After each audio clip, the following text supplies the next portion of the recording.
وَلَقَدْ يَسَّرْنَا الْقُرْآنَ لِلذِّكْرِ فَهَلْ مِن مُّدَّكِرٍ۔ الحمد لله رب العالمين، والصلاة والسلام على أشرف الأنبياء والمرسلين، أما بعد، فأعوذ بالله من الشيطان الرجيم من همزه ونفخه ونفثه. بسم الله الرحمن الرحيم.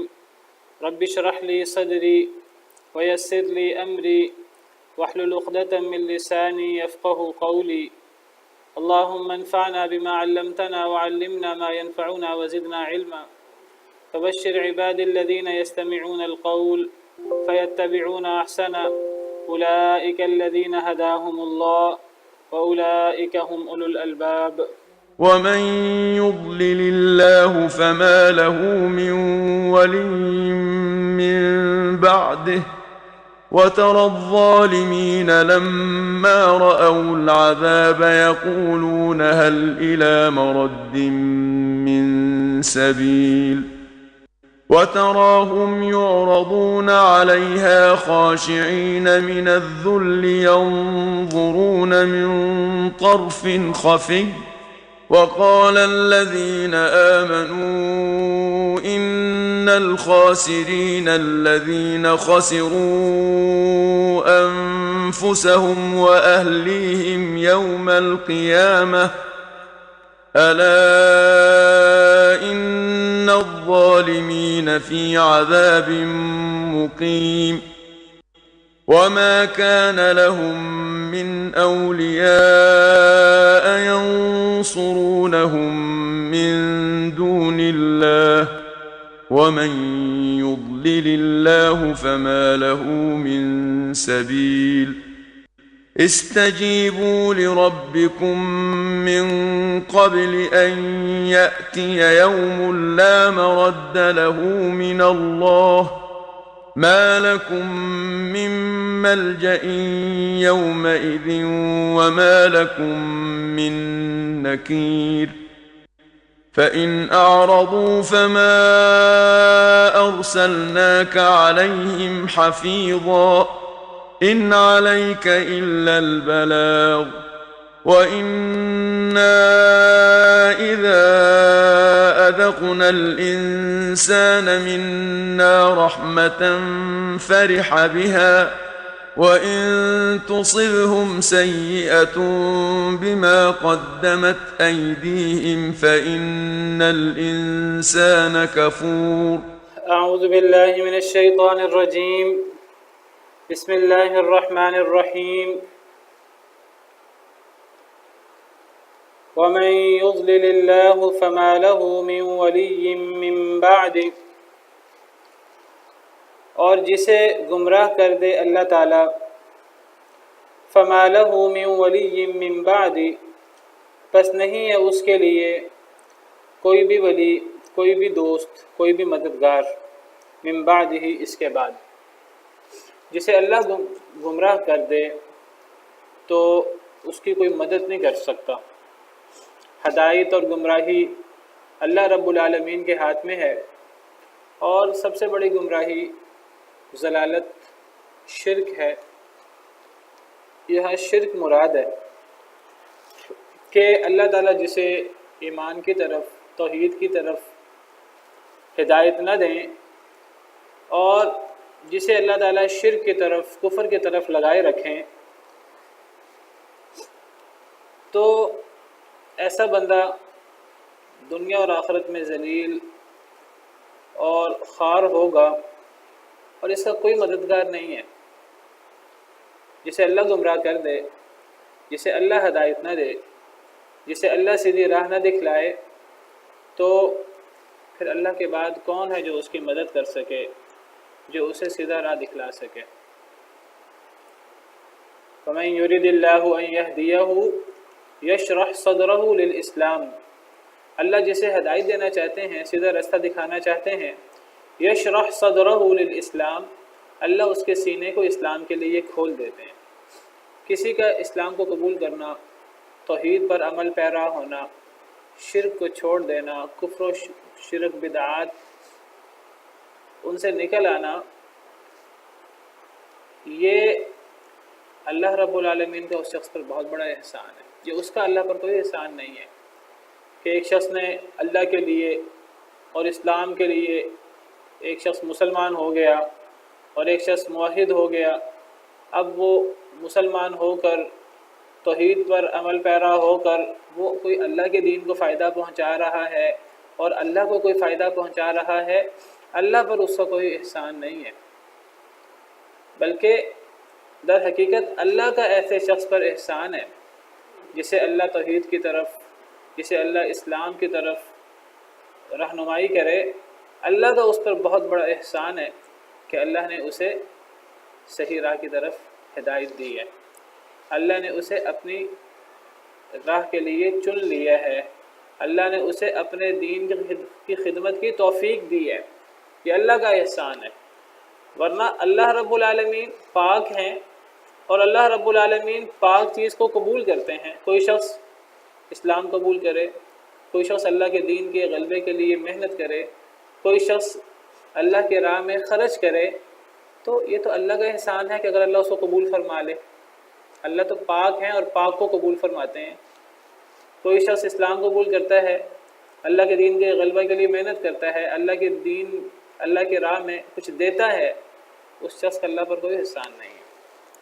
تو فرمایا وَمَن يُضْلِلِ اللَّهُ، جسے اللہ گمراہ کر دے، کفر و شرک پر اللہ اسے لگائے رکھے، اللہ اسے اسلام کی طرف، توحید کی طرف ہدایت نہ دے، فَمَا لَهُ مِن وَلِيٍّ مِّن بَعْدِ، پس نہیں ہے اس کے لیے کوئی مددگار، کوئی دوست، من بعدہ اس کے بعد۔ وَتَرَى الظَّالِمِينَ، اور آپ دیکھیں گے ظالموں کو، مشرکوں کو، کافروں کو، اے اللہ کے نبی صلی اللہ علیہ وسلم، لما رأوا العذاب، جب وہ عذاب دیکھیں گے یعنی قیامت کے دن، اے نبی صلی اللہ علیہ وسلم، جس دن ظالم لوگ، کافر مشرک لوگ اللہ کے عذاب کو دیکھیں گے، قیامت کے دن جہنم کو دیکھیں گے، تو اے نبی صلی اللہ علیہ وسلم اس دن آپ دیکھیں گے ظالموں کو، یقولون، وہ کہہ رہے ہوں گے، هل الى مرد من سبیل، کیا واپس لوٹنے کا کوئی رستہ ہے؟ والعیاذ باللہ۔ تو قیامت کے دن جب لوگ آگ کے سامنے موجود ہوں گے اور آگ ان کے سامنے چیخ و پکار کر رہی ہوگی اور شعلے مار رہی ہوگی اور اتنی غیظ و غضب سے اس سے آوازیں آ رہی ہوں گی جیسے کہ قریب ہے کہ وہ غیظ و غضب سے پھٹ پڑے۔ سورہ ملک میں ہے تکاد تمیز من الغیظ، قریب ہے کہ وہ آگ جہنم غصے سے پھٹ پڑے۔ تو جب عذاب ان کے سامنے ہوگا، آگ ان کے سامنے ہوگی، اس وقت انہیں بات یاد آئے گی، اس وقت انہیں پتہ لگے گا کہ ہم دنیا میں کیسے نافرمانی میں، کفر و شرک میں زندگی گزار آئے ہیں اور ہم نے اپنا کتنا بڑا نقصان کیا ہے، اس وقت انہیں اندازہ ہوگا۔ تو آپ دیکھیں گے ظالموں کو، جب وہ عذاب دیکھیں گے تو وہ کہیں گے هل الى مرد من سبیل، کیا کوئی لوٹنے کی طرف کوئی رستہ ہے؟ ہر انسان مرتے وقت بھی یہ دعائی دیتا ہے، جب مرتے وقت موت کے فرشتے انسان کو فوت کرتے ہیں تو وہ کہتا ہے کہ مجھے لوٹا دو واپس، مجھے تھوڑی سی مہلت دے دو۔ سورہ مومنون آیت نمبر 99، اللہ فرماتے ہیں حتیٰ اذا جاء احدهم الموت، حتیٰ کہ جب ان میں سے کسی ایک کو موت آتی ہے، قال ربی، تو وہ کہتا ہے اے میرے رب، ارجعونی، مجھے واپس لوٹا دیں، اے اللہ مجھے تھوڑی سی مہلت دے دیں۔ کیوں؟ عیش و عشرت کے لیے نہیں، جو عیش و عشرت وہ کرتا رہا، گناہ کے لیے نہیں، جو پوری زندگی اس کی گناہ میں گزری، لعلی اعمل صالحا فیما ترکت، تاکہ میں نیک عمل کروں جو میں چھوڑ آیا ہوں۔ مرتے وقت انسان کو اندازہ ہوتا ہے، انسان کہتا ہے اے اللہ تھوڑی سی مہلت دے دے، میں نیک عمل کروں۔ انسان کو مرتے وقت احساس ہوتا ہے کہ نیک عمل کتنی بڑی نعمت ہے اللہ کی، اور یہ اللہ کا احسان ہے، اللہ کسی کو نیک عمل کی توفیق دے تو نیک عمل کتنی بڑی نعمت ہے اللہ کی۔ ہم دنیا میں ہیں، ہمیں اس وقت نیک عمل کی قدر و قیمت کا احساس نہیں ہے، ہمیں اس وقت نماز کا اور نماز کے لیے اللہ کے حضور کھڑا ہونے کا، اللہ کے سامنے رکوع اور سجدہ کرنے کا اور تکبیر تحریمہ میں ملنے کا جو قدر و قیمت اور اس کا ثواب ہے، ہمیں اس کا اندازہ نہیں ہے۔ مرتے وقت یہ سب چیزوں کا اندازہ ہوگا۔ اللہ کے راہ میں خرچ کرنا کتنی بڑی سعادت ہے۔ مرتے وقت ایک انسان کہے گا اے اللہ تھوڑی سی مہلت دے دے کہ میں صدقہ کر لوں، اے اللہ میں نیک بن جاؤں، تو مرتے وقت ہر شخص جو ہے وہ دوبارہ لوٹنے کی اللہ سے دعا کرے گا۔ اسی طرح خاص طور پہ جب جہنم کو لوگ دیکھیں گے، اللہ نے قرآن کریم میں اس کا بھی ذکر کیا ہے۔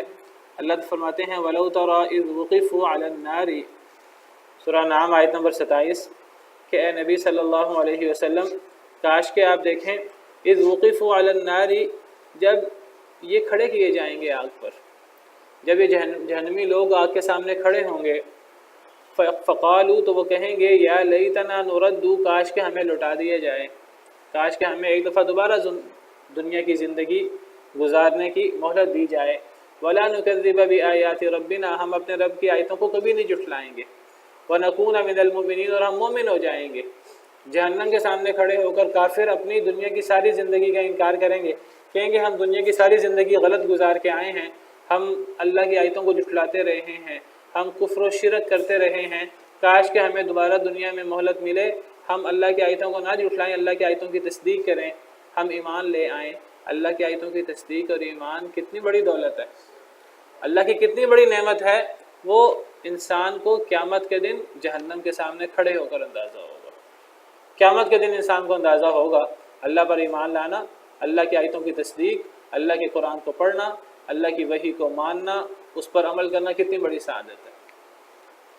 اللہ کیا فرمائیں گے انہیں جب وہ کہیں گے کاش کہ ہمیں دوبارہ بھیج دیا جائے، ہمیں مہلت دوبارہ ملے؟ اللہ فرمائیں گے بل بدا لہم ما کانوا یخفون من قبل، بلکہ ظاہر ہو گیا ان کے لیے جو وہ چھپایا کرتے تھے اس سے پہلے۔ وَلَوْ رُدُّوا لَعَادُوا، اللہ فرماتے ہیں اگر ان کو لٹا دیا جائے، لَعَادُوا، البتہ یہ دوبارہ وہی کام کریں گے، لِمَا نُهُوا عَنْهُ، جس سے انہیں روکا گیا ہے۔ اللہ فرماتے ہیں میں نے لٹانا تو نہیں ہے، لیکن اگر بفرض محال بالفرض اگر انہیں دنیا میں دوبارہ لٹا دیا جائے تو یہ لوگ دوبارہ یہی کام کریں گے۔ وَإِنَّهُمْ لَكَاذِبُونَ، اور بے شک یہ البتہ جھوٹے ہیں کہ ہمیں دنیا میں دوبارہ لٹا دیا جائے تو ہم نیک کام کریں گے، کہ دوبارہ دنیا میں جا کر دنیا کے اندر پھر غفلت میں مبتلا ہو جائیں گے، دنیا کے دھوکے میں مبتلا ہو جائیں گے، کیونکہ اللہ نے دنیا میں ساتھ شیطان لگایا ہوا ہے۔ اللہ نے دنیا کے اندر انسان کے دل میں اللہ نے دنیا کی رغبت رکھی ہوئی ہے آزمائش کے لیے۔ جو پہلی دفعہ دنیا کی لالچ اور دنیا کے دھوکے میں مبتلا ہو جاتا ہے وہ دوبارہ بھی دنیا کے دھوکے میں مبتلا ہوگا۔ جس نے اپنی اصلاح کرنی ہے اس نے پہلی دفعہ ہی اپنی اصلاح کر لینی ہے، جس نے اصلاح نہیں کرنی اس نے نہیں کرنی، وہ دوبارہ بھی دنیا میں آئے گا، دوبارہ بھی وہ غفلت میں زندگی گزار کے جائیں گا۔ جس نے ماننا ہوتا ہے اس کو ماننے کے لیے کوئی ہزاروں معجزے نہیں چاہیے ہوتے، اسے تو اللہ کی ایک معجزہ ایک دفعہ اس کا ذہن کھل جائے تو وہ مان لیتا ہے، اور جس نے نہیں ماننا اس کے سامنے 10,000 معجزے رکھ دیے جائیں، وہ ہر معجزے کو جادو کہہ کر انکار کرتا جائے گا۔ تو اللہ تعالیٰ فرماتے ہیں اور آپ دیکھیں گے ظالموں کو جب وہ عذاب دیکھیں گے، جہنم کو دیکھیں گے قیامت کے دن، وہ کہیں گے هل الى مرد من سبیل، کہ کیا لوٹنے کی طرف کوئی رستہ ہے؟ وَتَرَاهُمْ يُعْرَضُونَ عَلَيْهَا، اور آپ دیکھیں گے انہیں اے اللہ کے نبی صلی اللہ علیہ وسلم، يُعْرَضُونَ عَلَيْهَا، کہ انہیں پیش کیا جائے گا اس پر، کس پر؟ یعنی آگ پر۔ آپ دیکھیں گے ان ظالموں کو، ان مشرکوں کو، کہ انہیں آگ پر پیش کیا جائے گا، خاشعین من الذل، یہ جھکے ہوئے ہوں گے ذلت سے۔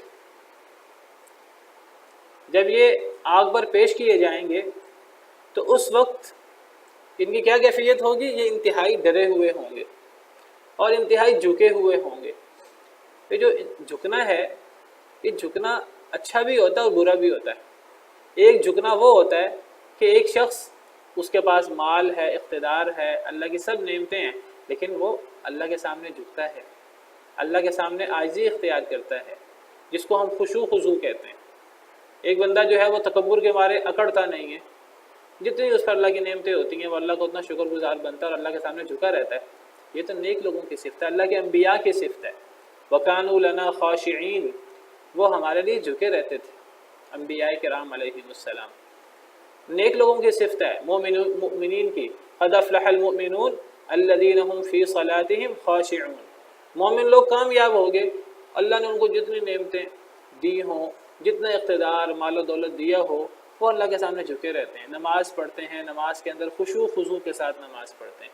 ایک تو یہ عاجزی ہے جو اللہ کو پسند ہے، اور ایک عاجزی وہ ہوگی کہ اب جب وہ کچھ کر نہیں سکیں گے، دنیا ساری عیش و عشرت میں گزار دی، دنیا ساری تکبر اور نخوت اور غرور میں گزار دی، اور جب وہ عذاب کے سامنے ہوں گے، اب اس وقت وہ ذلت کے مارے جھکے ہوں گے، اب وہ عذاب کو دیکھ کر اب جھکے ہوں گے ڈر کے مارے۔ کوئی اللہ کے خوف سے، اصل تو تھا کہ دنیا میں اللہ کے سامنے جھکتے، جو دارالعمل تھا، جب ان کے پاس اللہ کی نعمتیں تھیں، مال دولت تھا، اقتدار تھا، اس وقت جھکتے، لیکن نہیں، اس وقت وہ نہیں جھکے، تو پھر اب قیامت کے دن انہیں جھکنا ہے، لیکن یہ قیامت کا جھکنا ذلت اور خواری کی وجہ سے ہوگا، یہ عذاب کو دیکھ کر ہوگا۔ آپ دیکھیں گے انہیں اے اللہ کے نبی صلی اللہ علیہ وسلم، جب انہیں پیش کیا جائے گا اس پر یعنی آگ پر، خاشعین من الذل، تو وہ جھکے ہوئے ہوں گے ذلت سے، ینظرون من طرف خفی، وہ دیکھ رہے ہوں گے چپکے چپکے، نیچی آنکھ سے دیکھ رہے ہوں گے، چپکے چپکے دیکھ رہے ہوں گے، یعنی شدید عذاب ان کے سامنے ہوگا، ہولناک آگ ان کے سامنے ہوگی، اور انہیں پتہ ہوگا کہ ابھی ہم نے اس آگ کے اندر جو ہے وہ ہمیں ابھی اوندھے منہ ڈال دیا جائے گا، تو وہ چپکے چپکے ڈر کے مارے آگ کو دیکھ رہے ہوں گے، ڈر رہے ہوں گے، لیکن ان کا یہ ڈرنا، اب اس وقت ان کا یہ ذلت اور عاجزی کا اظہار کرنا، یہ انہیں کوئی فائدہ نہیں دے گا، یہ اس چوری چھپے آگ کو دیکھ کر آگ سے بچ نہیں جائیں گے، وہ جس چیز سے ڈر رہے ہیں اور جس ذلت کی وجہ سے وہ جھکے ہوئے ہیں، اسی عذاب میں انہیں اب جانا ہے، اور انہیں گھسیٹ کر ذلت کے ساتھ ذلیل و خوار کر کے انہیں اس میں ڈال دیا جائے گا، والعیاذ باللہ۔ وہ دیکھ رہے ہوں گے من طرف خفی، طرف کہتے ہیں کنارے کو، خفی خفیہ، چپکے چپکے، وہ آنکھ کے کنارے سے دیکھ رہے ہوں گے۔ جب کوئی شخص، اگر کوئی دشمن اس کے سامنے آ جائے، ہتھیار اٹھا لے، تو کوئی شخص اس ہتھیار کو، جو اس کو قتل کر دے، وہ اس کو نظر بھر کے نہیں دیکھتا کہ میں کہیں اس کو نظر بھر کے دیکھوں تو مجھ پر قاتل پہلے حملہ نہ کر دے، تو وہ پھر ڈر کے مارے چپکے چپکے اس کو دیکھتا ہے کہ وہ قاتل یہ نہ دیکھے کہ میں اس کے ہتھیار سے ڈر رہا ہوں، حالانکہ وہ دل میں اس ہتھیار سے ڈر رہا ہوتا ہے۔ تو اسی طرح کافر لوگ وہ جہنم کو چپکے چپکے دیکھ رہے ہوں گے، دل کے اندر شدید ڈر ہوگا، لیکن اب اس ڈر کا کیا فائدہ؟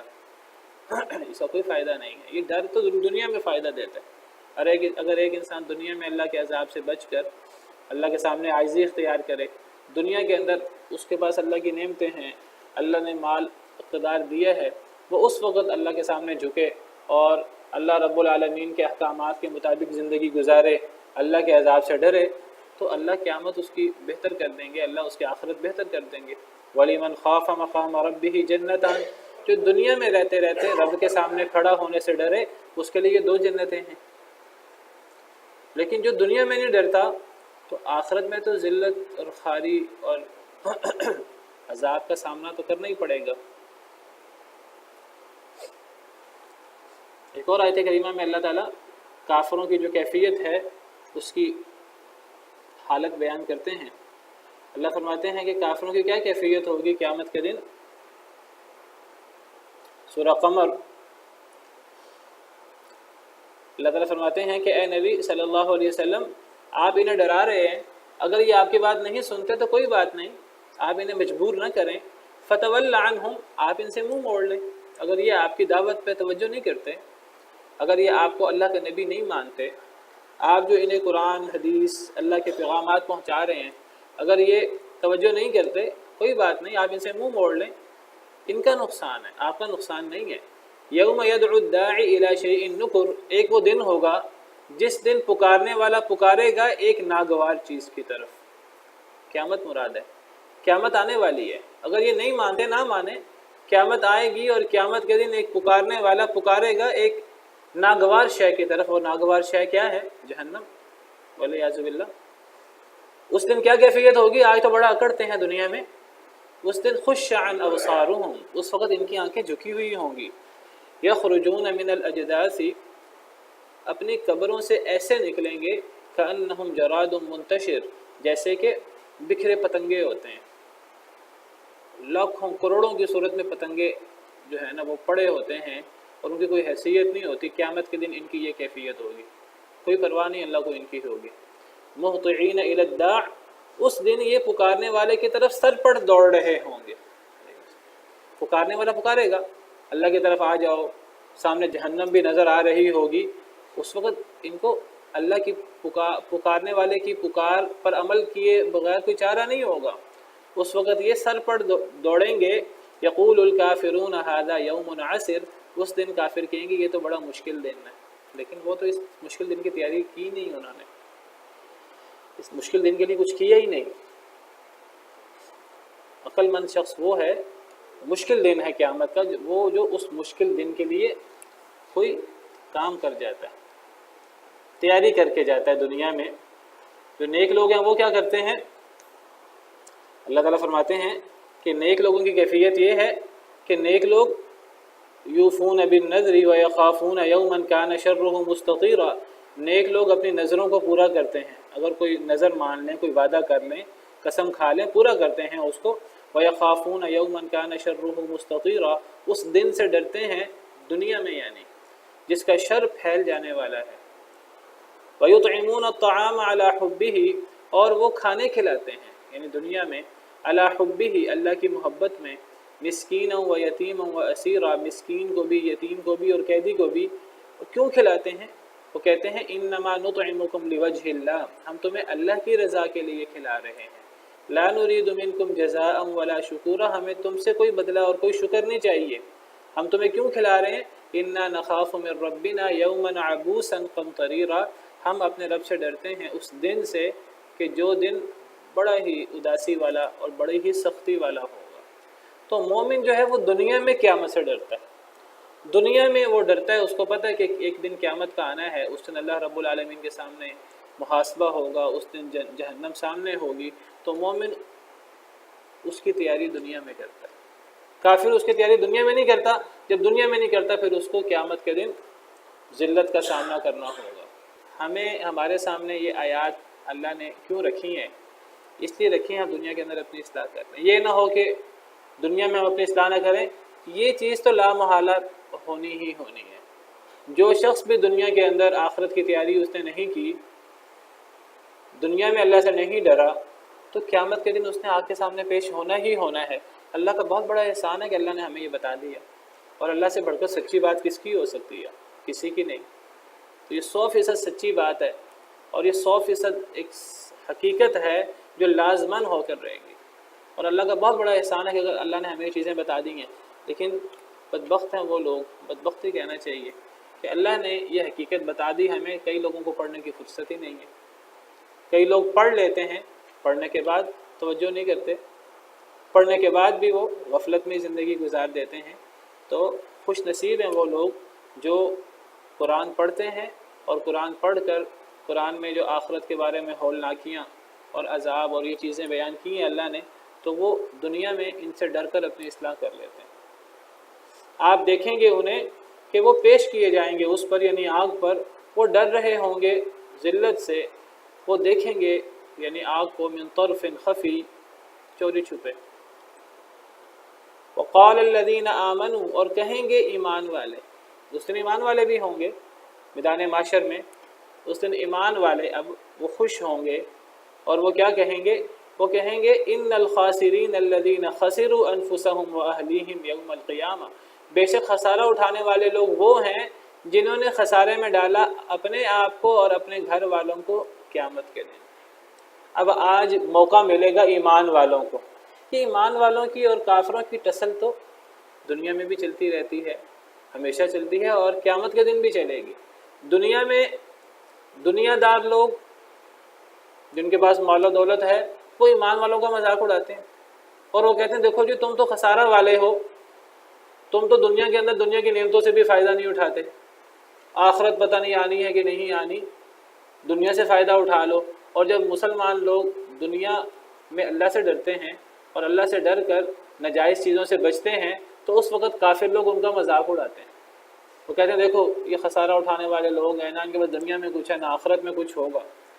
تو کافر لوگ مذاق اڑاتے ہیں ایمان والوں کا. تو قیامت کے دن اب ایمان والے کافروں کو جواب دیں گے، کہیں گے تم دنیا میں ہمیں کہتے تھے کہ مسلمان خسارے میں ہیں، دنیا کی نعمتوں سے فائدہ نہیں اٹھا رہے. تو مسلمان کہیں گے دیکھو ہم کہتے تھے نا کہ اصل خسارہ کون سا ہے. تو مومن کہیں گے اس وقت قیامت کے دن مومن غالب ہوں گے، وہ کہیں گے کافروں سے ان الخاسرین الذین خسروا انفسهم واہلیہم یوم القیامہ، اصل نقصان اٹھانے والے تو وہ ہیں جنہوں نے اپنے آپ کو بھی نقصان دیا اور اپنے گھر والوں کو بھی نقصان دیا قیامت کے دن. یہ ہے اصل خسارہ. دنیا کا خسارہ اور دنیا کے اندر انسان اپنے آپ کو بچا لے اللہ کے نافرمانی سے، دنیا کی رنگینیوں سے اپنے آپ کو بچا لے، یہ تو کوئی خسارہ نہیں ہے، یہ تو کامیابی ہے، یہ کوئی بے وقوفی نہیں ہے، یہ تو اصل عقل مندی ہے. ایسے لوگوں کو کافر لوگ بے وقوف کہتے تھے. کفار نے باقاعدہ صحابہ کرام کا نام ہی بے وقوف رکھا ہوا تھا. کافر لوگ صحابہ کو بے وقوف کہتے تھے. وَإِذَا قِيلَ لَهُمْ آمِنُوا كَمَا آمَنَ النَّاسِ، جب ان سے کہا جاتا کافروں سے، منافقوں سے، اس طرح ایمان لاؤ جس طرح لوگ ایمان لائے ہیں، یعنی صحابہ ایمان لائے ہیں. تو کیا کہتے تھے آگے سے مذاق اڑاتے ہوئے، قَالُوا أَنُؤْمِنُ كَمَا آمَنَ السُّفَهَاءُ، وہ کہتے تھے کہ ہم اس طرح ایمان لائیں جس طرح بے وقوف ایمان لائے ہیں. اللہ کیا فرماتے ہیں، الا انہم هم السفہاء ولکن لا یعلمون، خبردار یہی بے وقوف ہیں لیکن انہیں پتہ نہیں ہے. تو دنیا میں کافر ایمان والوں کو خسارہ اٹھانے والے کہتے تھے، تو اب قیامت کے دن ایمان والے کافروں کو کہیں گے ہم نہ کہتے تھے.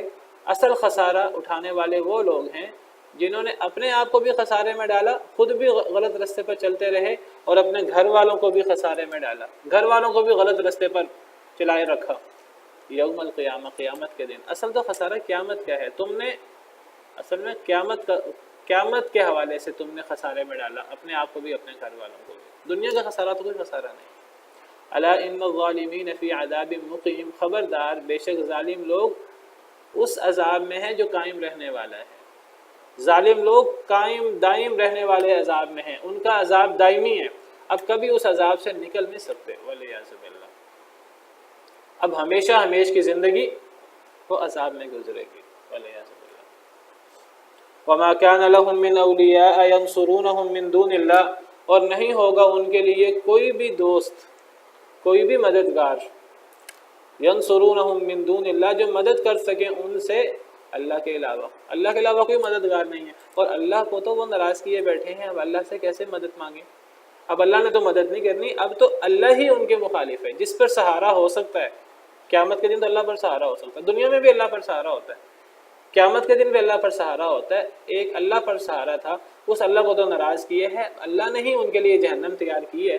اب اللہ تو انہیں جہنم سے نہیں نکالیں گے، اللہ کے علاوہ اور ہے کون جو ان کا مددگار ہو اور جو انہیں جہنم سے نجات دے سکے. کوئی پیر فقیر، کوئی کسی کا دوست سفارشی، کوئی کسی کی مدد نہیں کرے گا. اور نہیں ہوگا ان کے لیے کوئی بھی دوست، کوئی بھی مددگار، کوئی بھی ولی جو ان کی مدد کر سکے من دون اللہ، اللہ کے علاوہ، اور اللہ نے مدد کرنی نہیں. وَمَن يُضْلِلِ اللَّهُ فَمَا لَهُ مِن سَبِيلٍ، اور جسے اللہ گمراہ کر دے نہیں ہے اس کے لیے کوئی رستہ، اس کے لیے تو پھر کوئی رستہ نہیں ہے. تو اللہ جس کو گمراہ کر دے تو جو گمراہ ہے تو در حقیقت وہ اللہ نے اسے ہدایت ہی نہیں دی کہ وہ سیدھے رستے کی طرف آ سکے. اللہ نے اسے راہ حق کے لیے قبول ہی نہیں کیا. اور اصل نقصان جو ہے وہ یہی ہے کہ انسان گمراہی میں زندگی گزار دے، دنیا بھی تباہ اور آخرت بھی تباہ. استجیبوا لربکم من قبل ان یأتی یوم لا مرد له من اللہ، قبول کرو اپنے رب کو، اپنے رب کے لیے، من قبل ان یأتی یوم، اس سے پہلے کہ وہ دن آ جائے، لا مرد له من اللہ، کہ وہ دن ٹل نہیں سکتا اللہ سے. جب اللہ تعالیٰ نے پچھلی آیات کریمہ میں قیامت کی منظر کشی کی اور قیامت کے دن کافروں کی اور مشرکوں کی اور ظالموں کی جو کیفیت ہوگی جہنم کے سامنے، اس کی منظر کشی کی، تو اب جو اصل مقصد ہے اس کا وہ تو مستقبل کی خبر ہے. اللہ مستقبل کی خبر کیوں دے رہے ہیں؟ اصل اس سے مقصد یہ ہے کہ دنیا میں قرآن پڑھنے والے یہ منظر کشی دیکھ کر اپنی اصلاح کر لیں۔ اب اللہ تعالیٰ اصل مقصد کی طرف آ رہے ہیں۔ اللہ فرما رہے ہیں کہ تم دنیا میں موجود ہو، اب موت آنے سے پہلے پہلے جن کو موت ابھی نہیں آئی ان کے پاس بہت بڑا موقع ہے کہ موت آنے سے پہلے پہلے اپنے رب کی باتیں قبول کر لیں۔ ابھی تک اصلاح نہیں ہوئی ان کی، کوئی بات نہیں، ابھی بھی موقع ہے۔ پوری زندگی 30 سال 40 سال 50 سال 60 سال 70 سال اللہ نے جتنی زندگی دی ہے، اگر وہ کفر و شرک میں اللہ کے نافرمانی میں گزر گئی ہے کوئی بات نہیں، مرنے سے پہلے پہلے اپنے رب کی باتوں کو قبول کر لو، اپنی اصلاح کر لو، ورنہ یہی کیفیت تمہاری بھی پھر ہوگی۔ اگر تم نے اس کیفیت سے بچنا ہے جس کا پچھلی آیات میں ذکر ہوا، تو پھر استجیبوا لربکم، اپنے رب کی بات مان لو۔ اور میں جب بھی اس قسم کی آیت آتی ہے میں ہمیشہ توجہ دلاتا ہوں، دیکھیے شیطان ہر ایک کے ساتھ لگا ہوا ہے، کافروں کے ساتھ بھی لگا ہوا ہے، مسلمانوں کے ساتھ بھی لگا ہوا ہے۔ تو شیطان کہتا ہے کہ جی آپ نے 10 مان لی ہیں، 2 نہیں بھی مانی تو کیا ہوگا؟ استجیبوا لربکم میں یہ نہیں آتا کہ میں نے اتنی ماننی ہے اتنی نہیں ماننی۔ استجیبوا لربکم، اپنے رب کی بات مان لو، اپنے رب کا ہر حکم مان لو۔ اللہ نے یہ نہیں فرمایا کہ 90 مان لو 10 چھوڑ دو۔ مومن کا کام یہ ہے اللہ کا حکم آیا ہو اور وہ سر جھکا دے، اور مرنے سے پہلے پہلے انسان اپنی اصلاح کر لے۔ نہیں کرے گا، مہلت ہے، زندگی میں مہلت ہے، اور جب زندگی گزر جائے گی تو یاد رکھیے ایک ایک لمحہ جو ہے انسان کوشش کرے گا کہ میرے پاس دنیا کے برابر سونا ہو، میں دنیا کے برابر سونا دے کر ایک لمحہ یا 5 منٹ کی مہلت لے لوں، میں 5 منٹ کی مہلت میں اپنی اصلاح کر لوں، میں وہ جو میرے اندر کمی تھی، اللہ کو میں ناراض کرتا تھا، میں اس کی اصلاح کر لوں، توبہ کر لوں۔ لیکن جب وہ وقت گزر جائے گا پھر واپس نہیں آئے گا۔ مرنے والوں سے پوچھئے، ان سے ہم پوچھ نہیں سکتے کہ اللہ کی آزمائش ہے، ورنہ ان کے نزدیک جتنی قیمتی ہے یہ زندگی، جو نیکیوں میں زندگی گزار گئے وہ حسرت کرتے ہوں گے کاش کہ ہمیں ایک سجدہ کرنے کا اور موقع مل جاتا، کاش کہ ہمیں اللہ کے لیے مزید قربانیاں دینے کا اور موقع مل جاتا، کاش کہ ہمیں مزید تھوڑا خرچ کرنے کا موقع مل جاتا۔ اور جو لوگ تو جو ہیں وہ اللہ کے نافرمانیوں میں زندگی گزار گئے اللہ کو ناراض کر کے، تو ان کی تو زندگی تباہ ہو گئی۔ ان کے نزدیک تو 5 منٹ کتنا قیمتی ہوں گے۔ کیا اللہ کی ماننا تو وہ قرآن میں ہی ہے نا۔ اللہ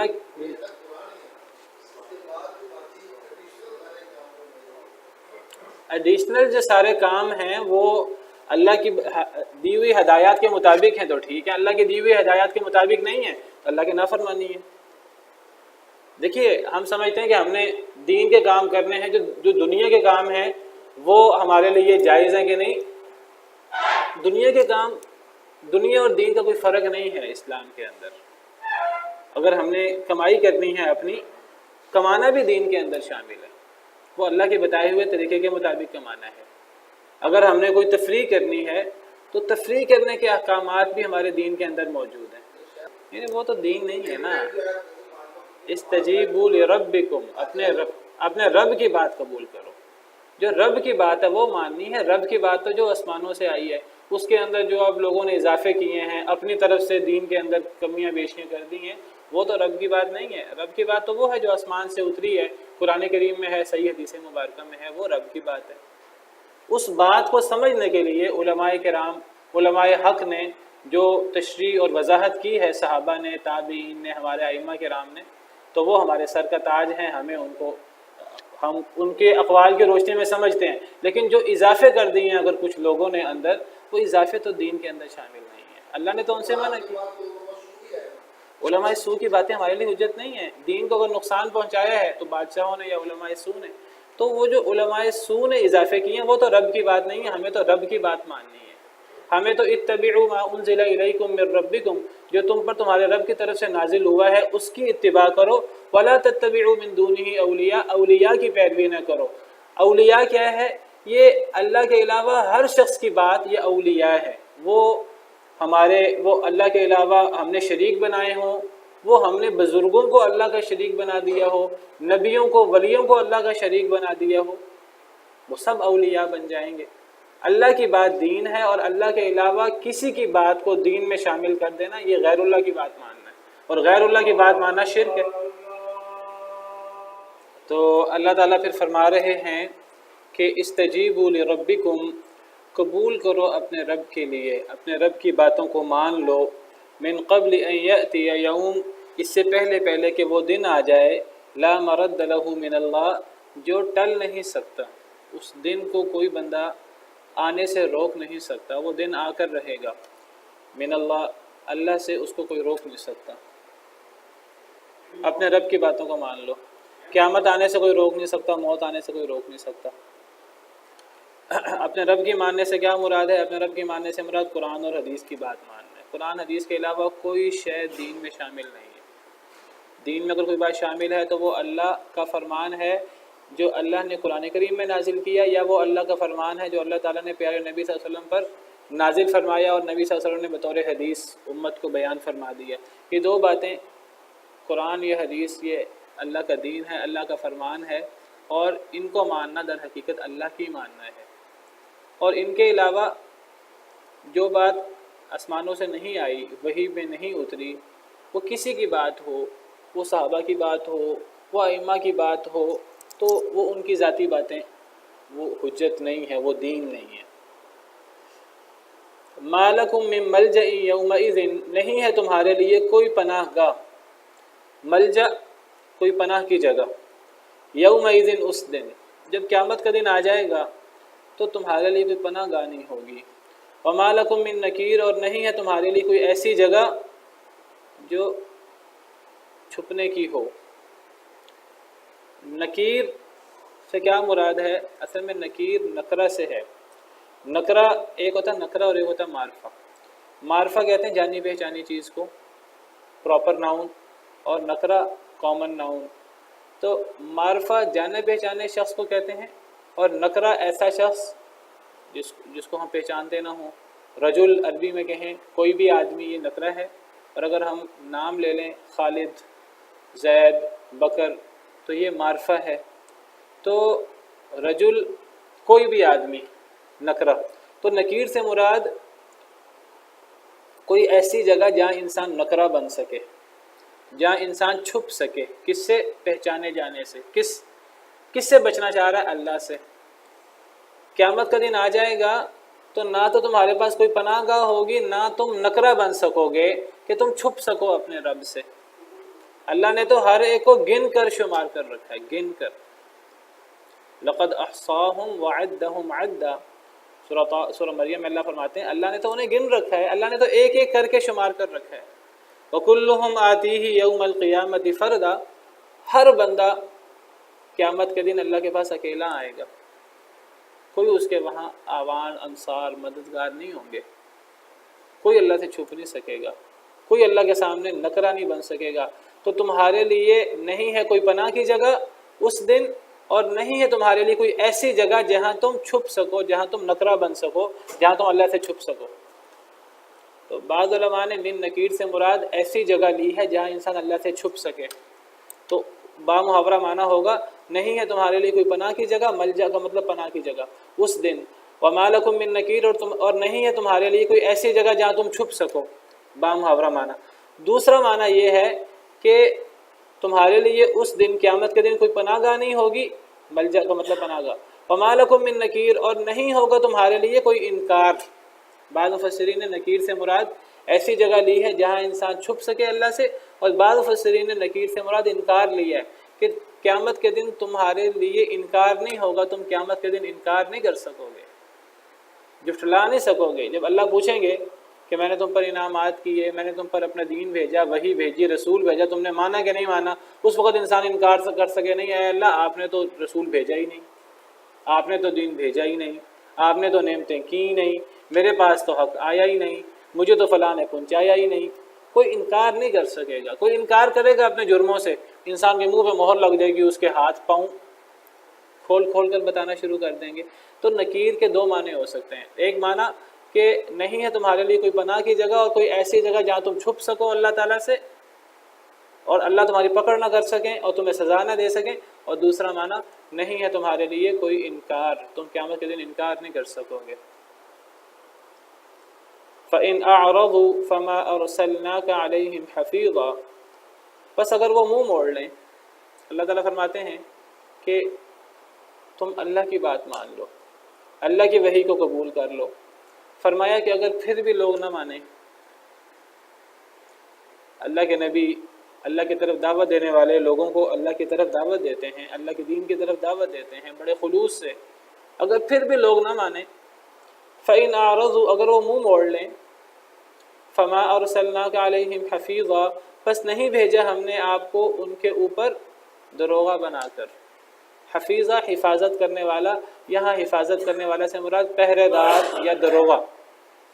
اگر وہ منہ موڑ لیں، اگر وہ آپ کی نصیحت کے باوجود، اے اللہ کے نبی صلی اللہ علیہ وسلم، آپ انہیں درد دل کے ساتھ نصیحت کرتے ہیں، آپ انہیں اللہ کا پیغام سناتے ہیں، آپ انہیں جہنم سے ڈراتے ہیں، اللہ کے عذاب سے ڈراتے ہیں، اگر ان کو ڈر نہیں آتا، اگر انہیں نصیحت نہیں آتی، اگر وہ منہ موڑتے ہیں، تو کوئی بات نہیں، آپ کا نقصان تو نہیں ہے، انہی کا نقصان ہے۔ تو اے نبی صلی اللہ علیہ وسلم، ہم نے آپ کو ان کے اوپر پہرے دار بنا کر، دروغہ بنا کر نہیں بھیجا۔ وہ نہیں ماننے پھر بھی آپ نے زبردستی ان سے منوانا ہے؟ نہیں۔ ان علیک الا البلاغ، نہیں ہے آپ پر مگر پہنچانا۔ نبی کی ذمہ داری پہنچانا ہے، منوانا نہیں ہے۔ اسی طرح جو نبی کے ورثاء ہیں، داعی حضرات، علماء حضرات، ان کا کام لوگوں کو ڈنڈے سے منوانا نہیں ہے، ان کا کام لوگوں کو بتانا ہے، زبردستی کرنا نہیں ہے۔ فذکر انما انت مذکر، اے نبی صلی اللہ علیہ وسلم آپ نصیحت کیجئے، آپ تو نصیحت کرنے والے ہیں، لست علیہم بمسیطر، آپ ان کے اوپر دروغہ نہیں ہیں، آپ نے زبردستی نہیں منوانا، کیونکہ لا اکراہ فی الدین، دین میں کوئی جبر نہیں ہے۔ الا من تولی وکفر، ہاں جو منہ موڑے گا اور انکار کرے گا، فیعذبہ اللہ العذاب الاکبر، قیامت کے دن اس نے پیش ہونا ہے اللہ کے سامنے، پھر اللہ اسے بہت بڑا عذاب دے گا۔ والعیاذ باللہ۔ ایک اور آیت کریمہ میں فرمایا کہ وما انت علیہم بجبار، اے نبی صلی اللہ علیہ وسلم آپ ان پہ جبر کرنے والے نہیں ہیں۔ تو نبی کا کام پہنچانا ہے، نبی کا کام نصیحت کرنا ہے، اور اسی طرح نبی کے جو ورثاء ہیں ان کا بھی یہی کام ہے۔ وَإِنَّا إِذَا أَذَقْنَا الْإِنسَانَ مِنَّا رَحْمَةً فَرِحَ بِهَا، اور بے شک ہم جب چکھاتے ہیں انسان کو اپنے پاس سے رحمت، فرح بها، انسان خوش ہو جاتا ہے اس کے ساتھ۔ اب اللہ تعالیٰ انسان کا ایک رویہ بیان کر رہے ہیں، عام انسانوں کا جو رویہ ہے وہ کیا ہے کہ جب ہم انسان کو ذائقہ چکھاتے ہیں اپنی طرف سے رحمت کا، تو انسان خوش ہو جاتا ہے۔ یا خوش ہونے سے مراد عام خوشی نہیں ہے، یا خوش ہونے سے مراد اترانا اور فخر کرنا اور غرور کرنا اور آپے سے باہر ہو جانا۔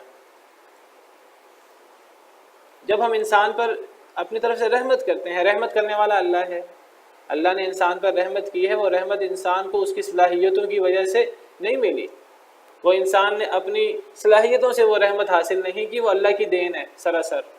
انسان کو کوئی کام نہیں ہے کہ انسان اس رحمت کے اوپر فخر کرے، غرور کرے، لیکن انسان کیا کرتا ہے؟